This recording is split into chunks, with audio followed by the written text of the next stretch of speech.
Oh, hello. Welcome back to the B-Movie Bunker. Let me tell you a little story about a man named Riddick. Yes, Riddick. The latest in the Vin Diesel franchise about Riddick, the badass guy of the future, the Furion who can beat people up just by winking at them. This is brought to us by David Chewy, who did the other Riddick films as well. This is from 2013. I wanted to like this movie, but I had already seen this movie because it's basically pitch black all over again.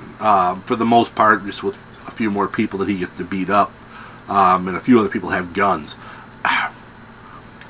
You basically have the story of Riddick is left, after the exploits of the Chronicles of Riddick, where he becomes, head of the big pain people. Carl Urban, gets him to go to this planet that he thinks is, his home world, and then he's abandoned there, left there, and a lot of time passes where we get to see him trying to get food and healing himself, and trying to get food and healing himself, and healing himself, and healing himself, and playing with a dog kind of creature that he adopts.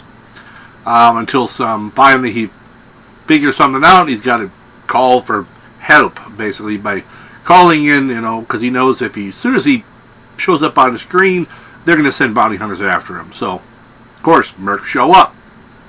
And it goes from there.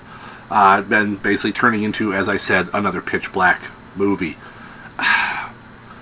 The mercs, okay, a bunch of badasses and everything like that. The only one I really liked was the character played by Katie Sackhoff. I thought her character was actually pretty good in this, though there's a couple of things that happen with Riddick and some of the things he says that I could have done without. And there's parts of me that think that Riddick purposely tries to make things more difficult for himself, because he seems to do that in this movie. He does things that don't really make any sense from a tactical or strategic standpoint. They just make everyone's job harder, including his own, and make survival for everyone even harder. Like I said, I wanted to like this movie. There's little bits here and there that I like, but it took, the horror aspect of Pitch Black and got rid of that. And let's just make, an action film. What made the first one actually a really good movie, we're going to scrap that. And just... Now, there are people who asked, well, when Chronicles of Riddick came out, there was, well, I was nothing like Pitch Black. We want Pitch Black again. I didn't want Pitch Black again. But I wanted to see more depth to the character. And this is basically taking him back and doing the exact same thing, just kind of a little bit more of the second one thrown as well, because now, he's a super badass.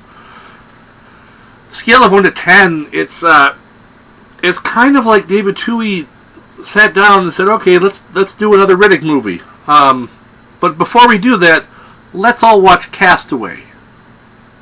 And they watched Castaway, and then somehow bits of that got thrown into Pitch Black. And they said, yeah, that's what we're going to do. We're going to do a Castaway Pitch Black mashup. It'll be brilliant.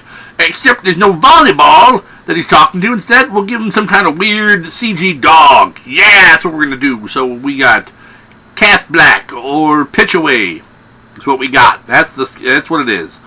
And the two don't work that well together. At least the way they did it. It could have worked well had they not gone, I think, going for the trope that they went with of just basically for the most part, copying Pitch Black, the whole end part. I didn't care for that. It just didn't work for me. This movie could have been so much better than it was. The little bit of action stuff you get in it, while it's fun, it isn't anywhere near enough to carry an entire film. So that's all I have for this one, unfortunately. Till next time, why don't you all stay safe out there in the wasteland, folks.